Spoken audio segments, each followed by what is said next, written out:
Onze Geschicht schildert die Pilgerreis von ein Port von Plautdietsche Mennoniten in Noord-, Mittel- en Südamerika.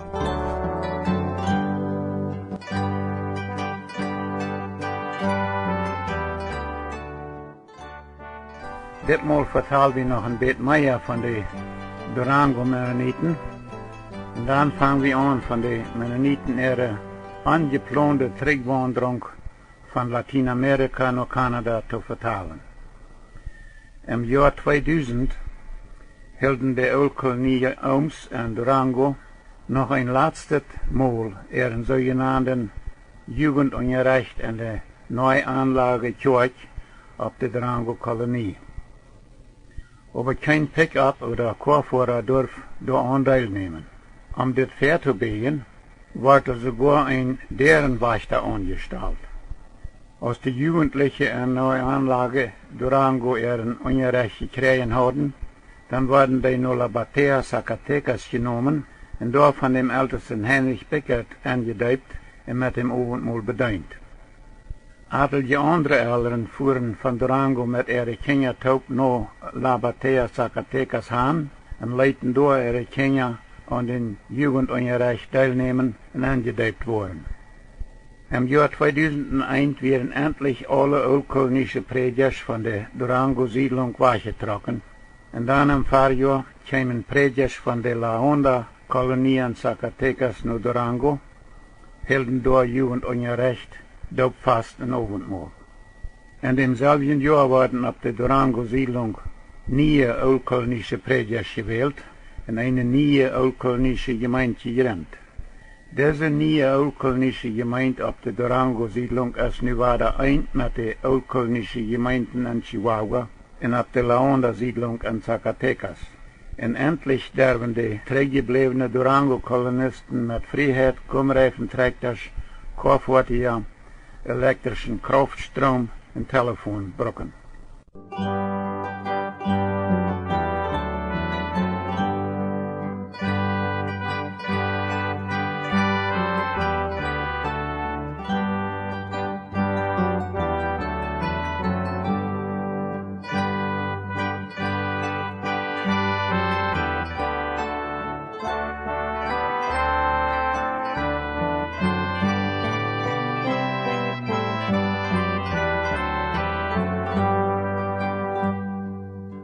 Die Mennoniten ihre Trigjwaundrung von Lateinamerika nach Kanada. Willst die ölkolonische Oms in Mexiko dazu ansagen, dass die in Kanada gebliebenen Glieder verweltlicht werden dadurch, dass sie ihre Kinder nur weltliche Regierungsschulen schickten, wollen sie gar nicht haben, dass ihre Gemeindenglieder zurück nach Kanada tragen sollen. Die meisten ölkolonische Oms sehen in Mexiko noch viele Jahre lang zu ihren Gemeindenglieder, dort, wenn sie zurück nach Kanada trocken, dann würden sie dort auch verweltlichen.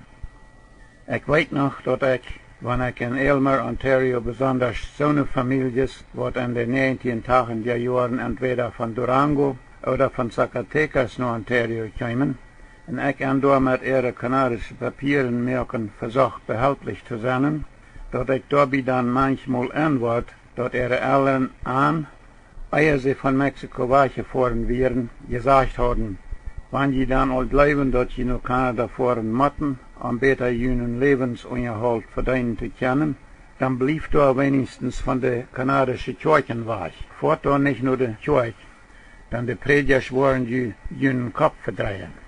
Und viele junge Eltern fuhren in Ontario kriegt durchwehen noch keine Kirche. Ich habe aber auch gemerkt bei meiner Arbeit in Ontario, dass wenn so eine Eltern, die da an ihre Kinder bestellten, in Kanada von den Kirchen weg zu bleiben, wenn die dann aber mit einmal selbst nach Ontario kamen, um ihre Kinder dort zu besuchen, und dann dort mit ihren Kindern taub selbst auch einmal nach einer Kirche angefahren wären, dann sahen sie dort an, dass sie eine falsche Abfassung gehabt hatten von was in Kanada und den Mennoniten ihre Kirchen gelehrt wird, wo so viele von ihren Bekannten von Mexiko ein Port von geworden wären.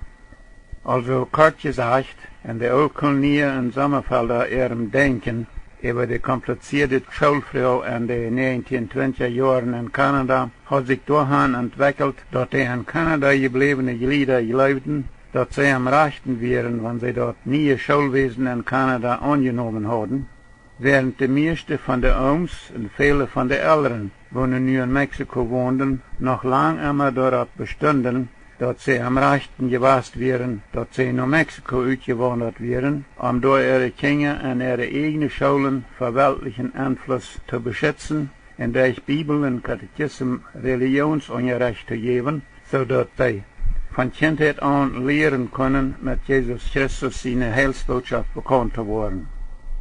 Und wenn wir nu auf all das zurückdenken, dann würden wir von der vielleicht sagen, beide Seiten sind wenigstens zum Teil am rechten gewasst. Aber weil die urkolonische Gemeindenleitung ihre zurückgebliebenen Glieder in Kanada aufgeschrieben haben als angehorsame, verweltlichte Glieder, entstanden vor vielen Jahren immer noch größere Spannungen zwischen den in Kanada zurückgebliebenen und den ausgewanderten Urkolonien. Und auch zwischen den in Kanada gebliebenen in den nach Mexiko ausgewanderten Sommerfelder entstanden Spannungen. Und als dort, wie es da von den 1950er Jahren an, so sehr viele urkolonische und auch langsam mehr sommerfeldsche Familien nach Südontario trocken, was da kommen deed, dat het in Südontario auch urkolonische, sommerfeldsche, IMC, Rheinländer und andere Gemeinden gibt, dann wären da von Anfang an auch große Spannungen zwischen den alten Gemeinden in Mexiko und den neuen Gemeinden in Südontario. Diese Spannungen sind und bleiben auch von der noch merkbar. Und das verursacht wenigstens in einigen Familien immer noch Spannungen. Lothar noch mal mehr von den verschiedenen mennonitischen Gemeinden in Südontario, wo unsere Liedport von geworden sind. Und nun fangen wir an zu vertalen von den Mennoniten ihre angeplante Trigjwaundrung von Lateinamerika nach Kanada. Wir haben einmal gesagt, dass von den mehr 1950er Jahren an sozusagen jeder Jahr immer noch mehr mennonitische Familien von Mexiko nach Südontario trocken. Und auch nach Manitoba, und im Beet Lothar auch nach Alberta. Anfänglich kamen meistens Familien von Chihuahua. Aber wenige Jahre Lothar auch mehr von Durango, und nach Lothar auch von Zacatecas und von Belize. Und mit der Zeit kamen auch Familien von Paraguay und von Bolivia nach Kanada. Von dieser angeplante Trigjwaundrung von mennonitischen Familien von Lateinamerika nach Kanada ist noch kein Ende zu sein. Und das sind nicht mal immer noch mehr urkolonische Familien, die zurück nach Kanada wandern, aber auch viel sommerfeldsche und kleingemeinsche Familien. Was ist das, was so viele Mennoniten mehr von ganz Lateinamerika nach Kanada kommen? Für diese Frau gibt es keine einfache Antwort, aber ein Part von dieser Antwort ist vielleicht diese. In den 1950er und 1960er Jahren kamen etliche urkolonische Familien, Bauernfamilien, von Mexiko nach Kanada, weil sie dort meid geworden wären von der Gemeinde ihrem Verbot, Komreifen, Traktor und Kohrfortier zu brücken. Einige von diesen Bauern wollen in Südontario Former sein. Und dort wir wenigstens zum Teil auch da wären, dort 1958 eine Gruppe Urkolonier von Mexiko nach Madison, Ontario trocken und dort versuchten zu kolonisieren und Formwirtschaft zu treiben.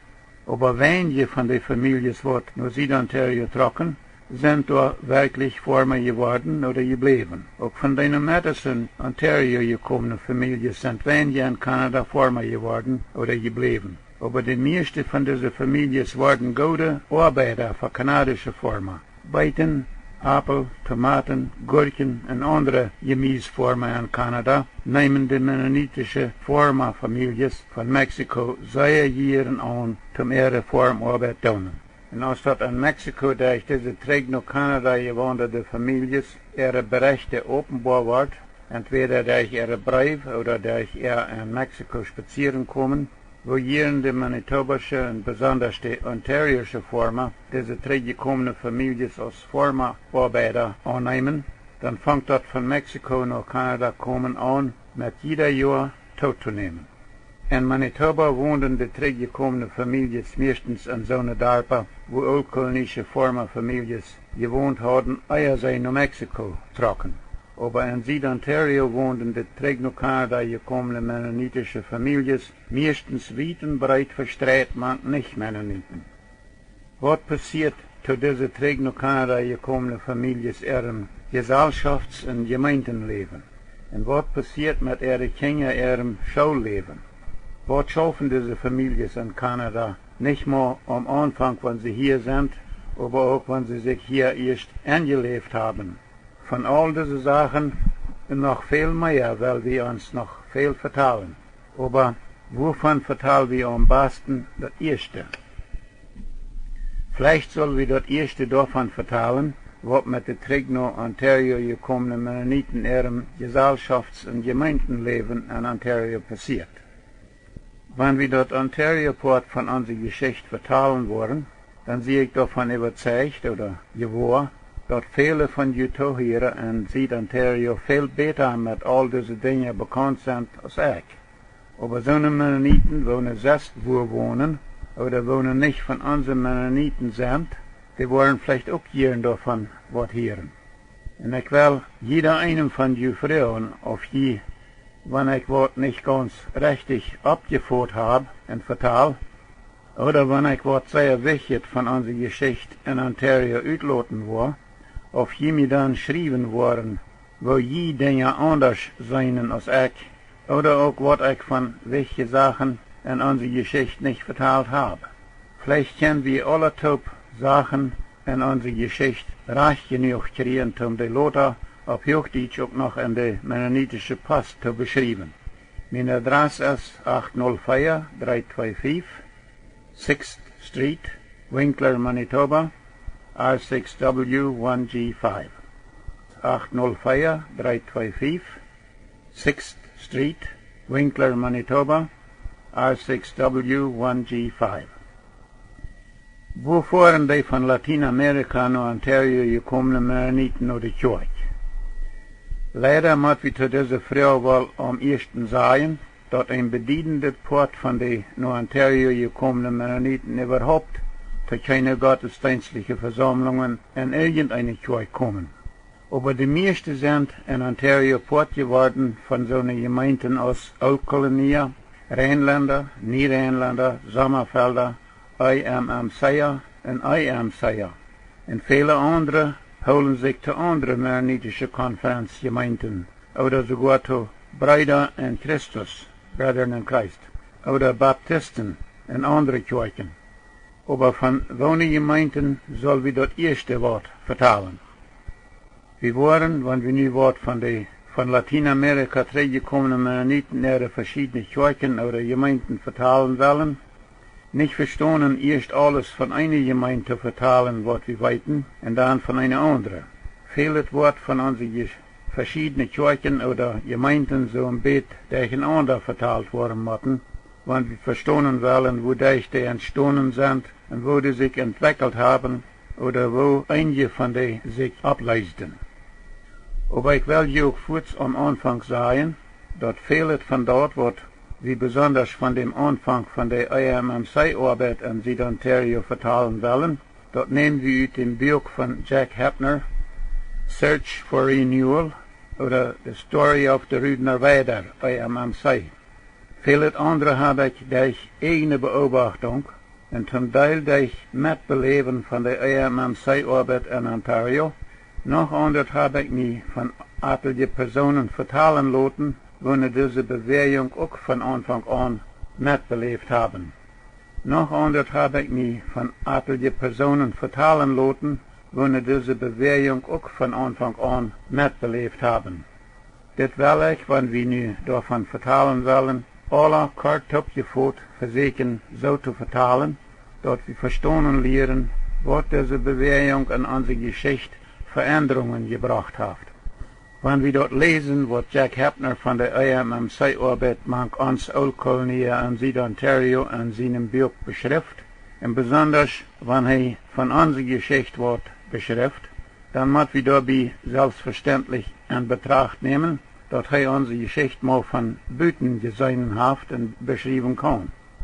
Und dort hat nicht unbedingt aller Krieg zuerst, als wir Oldkolonie unsere Geschichte sein. von Latinamerika naar Ontario gekommene Mennoniten ihre Gemeinden.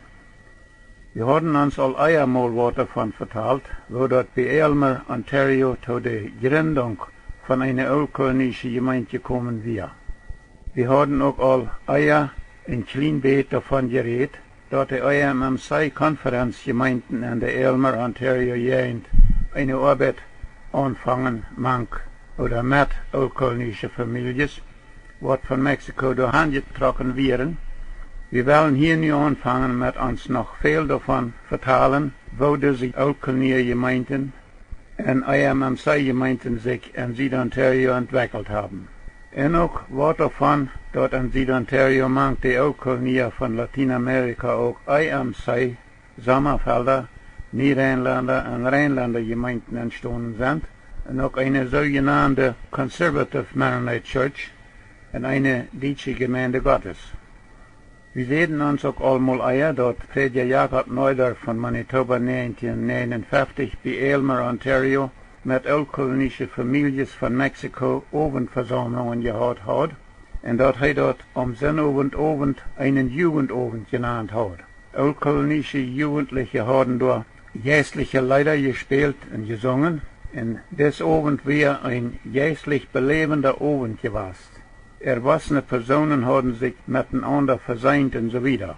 Und viele von diesen jugendlichen Personen waren noch lang sehr begeistert von ihren Erfahrungen auf ihrem ersten Jugendabend. Und sie können sich schwer dort schicken, dort aus Bolterab die oldkolonische Gemeinde gegründet worden wäre, wie Elmer, keine Jugendabends mehr wären. Jakob Peters, der Isaac, kam nicht lang nach ihrem gesegneten Jugendabend in Ontario, nach Manitoba, und erfuhr dort persönlich eine geistliche Niebelebung. Er fordert sich von dort an in Manitoba geistlich und Prediger John D. Friesen seine Plautdietsche Radio predigten. Weil diese Predigten ihm so viel helfen in seinem neuen Leben in Christus, schickt er seine Eltern, seine Geschwister und andere Verwandte und Freunde in Ontario Tonbänger mit John D. Friesen seine Radiobotschaften. Und das Resultat davon war, dass John D. Friesen seine Plautdietsche Radiobotschaften auch bald durch eine Radiostation in Tillsonburg, Ontario, über die Luftwellen ausgestrahlt worden. Hier muss wir für das Mal aber weiter aufbrechen. Nächstes Mal vertellen wir weiter mehr von dem Entstehen von Kirchen oder Gemeinden, manche von Latinamerika zurückgekommenen Mennoniten an Süd-Ontario. But nächstes Mal. Next to George Rempel.